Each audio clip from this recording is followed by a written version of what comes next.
자, 생명출판사의 파이썬 알고리즘 7장 동적계획법의 3절 배낭 채우기 문제, 제로원 냅색 문제에 대해서 공부해 보도록 합시다. 제로원 냅색 문제는 우리가 문제 3.7에서 3장에서 우리가 공부를 했습니다. 이제 여행을 가려고 하는데 이제 어떤 물건이 많은데 이 물건이 무게와 가치가 있죠. 무게와 가치가 있는데 배낭에 넣을 수 있는 한계가 있습니다. 무게 제한이 있습니다. 그래서 배낭에 담을 수 있는 최대한 많이 담으면서 배낭에 담는 것들이 가치가 최대가 되도록 그렇게 해보자라는 것입니다.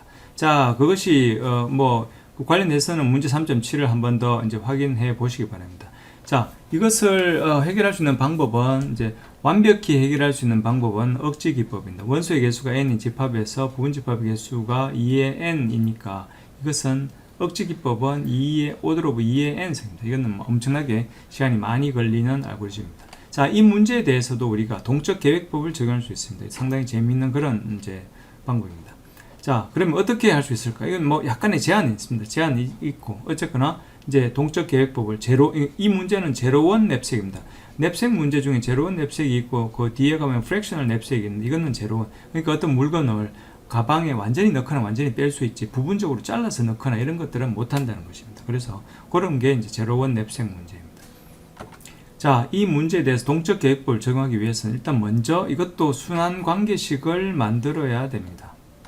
순환 관계식 만드는 게 상당히 중요하다겠죠. 자, 그래서 일단 배낭의 용량을 W라고 하고 N개의 물건이 있고 그 다음에 각각의 물건은 이제 웨이트와 무게와 가치가 있다라고 합시다. 그 다음에 A, N, W 이게 이제 배낭의 최대 가치를 이제 말하는 것이다 라고 생각합시다. 자, 순환관계식을 만들기 위해서 우리가 AKW가 K개의 물건이 남아있고 W에 이제 그 배낭의 용량이 남아있는 그런 상황에서 이제 가장 많이 담을 수 있는 거다라고 생각을 합시다. 자, 이것에 우리가 이 식을 이런 식을 만들어야 됩니다. 이런 식을. 자, 이런 거에 대한 순환 관계에서 예를 만들어야 됩니다. 어떻게 만들까? 기반 상황을 생각해 봅시다. 기반 상황. 기반 상황은, 예를 들어서 남은 넣을 물건이 하나도 없거나, 그 다음에, 배낭의 용량이 0밖에 안 남았어. 그러면 어떻게 됩니까? 넣을 물건이 없어서 못 넣을 수도 있고, 남은 용량이 0에서 못 넣을 수도 있고. 자, 기반 상황은 이 두 가지입니다. 기반 상황. 항상 기반 상황을 먼저. 자, 기반 상황, 요게 이제 이렇게 됩니다. 요 식에서는 이렇게 됩니다. 자, 일반 상황은 어떻게 될까요? 자, 일반 상황은 두 가지 케이스로 먼저 나눌 수가 있습니다. 먼저 지금은 K번째 물건을 기준으로 생각하는 것입니다. 자, K번째 물건의 무게가 남은 용량보다 더 무거워. 그럼 어떻습니까? 이 K번째 물건을 배낭에 넣을 수 있습니까? 없습니까? 못 넣죠. 넣을 수 없습니다. 자, 얘보다 크면은 넣을 수가 없으니까 어차피 요거는 뭐랑 같은가? 어차피 K번째는 못 넣어. K-1개, K- 빼고 K-1개에 대해서 W라는 용량에다 집어넣는 그 가치와 같아지는 것입니다.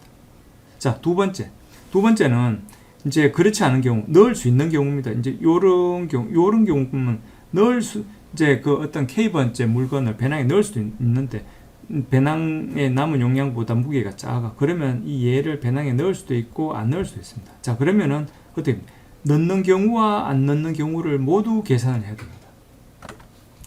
만약에 넣는 경우는 어떻게 돼? 넣는 경우는 일단은 이제 K번째를 넣으니까 일단은 밸류는 이렇게 증가를 하겠죠. 그죠? 증가를 하고.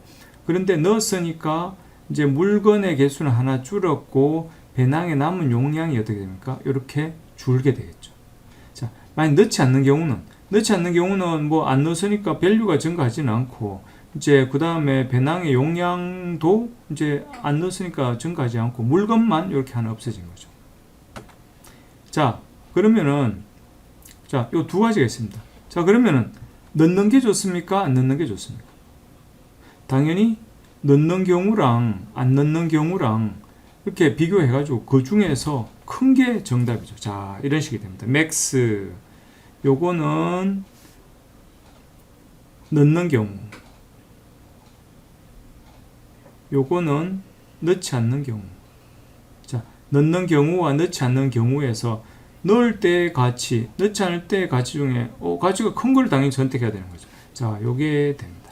자, 그래서 일반 상황은 이제 n번 이제 요거는 이제 n으로 일반화를 시켰습니다. n으로 이제 n 개가 있고 w 이렇게 하면은 이제 그 요거는 n번째 물건의 무게가 남은 용량보다 커서 이제 여기다 안 넣는 경우는 이렇게 되고 넣을 수 있는 경우는 넣는 경우와 안 넣는 경우에 대해서 각각 계산을 해서 그 중에 큰 거를 취하면 된다.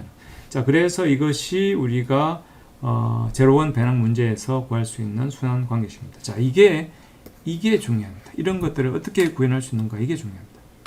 자, 이 알고리즘도 우리가 쉽게 그 순환 호출로 구현할 수 있습니다. 이와 같이 분할 정복으로 구현할 수 있습니다. 뭐 그냥 아까 앞에 있는 식을 요거 가만히 보면 요거를 이제 이렇게 바꾸는 건 쉽게 할 수 있어야 됩니다. 자, 그래서 이렇게 하는 것은 이제 분할 정복으로 우리가 처리를 하는 것인데, 이걸 하면 당연히 많은 중복이 발생합니다. 엄청나게 많은 중복이 발생해가지고 시간 복잡도가 상당히 높습니다. 자, 이것을 우리는 동적 계획법으로 해결해야 되겠죠. 자, 제로원 배낭 문제는 일반적인 경우에 대해서는 동적 계획법을 적용할 수가 없습니다. 자, 뭔가 제한이 필요합니다. 자, 어떤 제한을 적용할 수 있느냐? 무게의 단위를 정수로 제한하는, 뭐 예를 3.14 이런 무게는 안 됩니다. 그냥 1kg, 2kg, 3kg, 4kg, 5kg 뭐 이런 식으로, 그런 경우에는 우리가 동적 계획법을 적용할 수가 있습니다. 자, 그래서 문제에 대한 추가적인 제한으로 무게 단위를 정수로 제한을 하는 것입니다. 자, 그러면은 테이블을 한번 설계해 보겠습니다. 테이블은 이제 마찬가지로 물건의 수, 이제 그 2차원 형태의 테이블이 됩니다. 물건의 수가 한쪽으로 이렇게 쭉 나와 있을 것이고, 한쪽은 뭘까? 한쪽은 배낭의 용량입니다. 배낭의 용량. 그래서 이제 0에서부터 물건의 수는 n까지 쭉 증가할 것이고, 배낭의 용량은 제일 처음에 0에서부터 쭉 이제 최대 배낭 용량이 W까지 쭉 진행이 될 것입니다. 자, 그래서 테이블의 크기는 뭐 요거는 n 더하기 1 곱하기 W 더하기 1 이렇게 됩니다. 자, 그렇게 되고 초기 조건은 어떻습니까?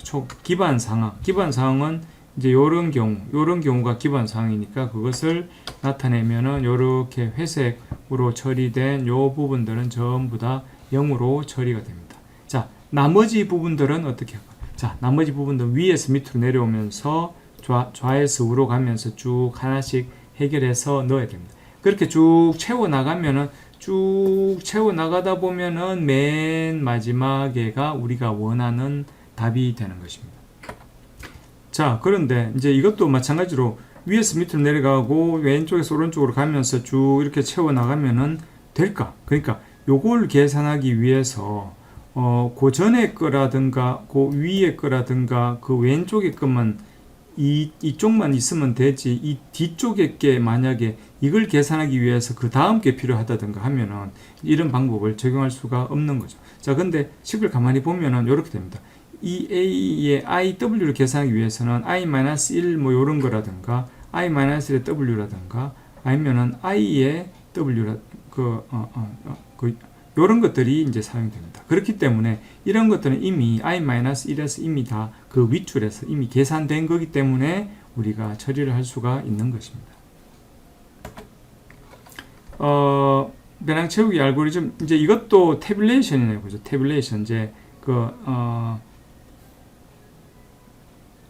상향식 기법, 테이블에 이제 맨 밑에서부터 계산해서 이렇게 나가는, 이것도 하향식으로도 해결할 수 있습니다. 요거는 상향식 태블레이션 기법으로 했는데 메모이제이션으로도 할 수가 있다.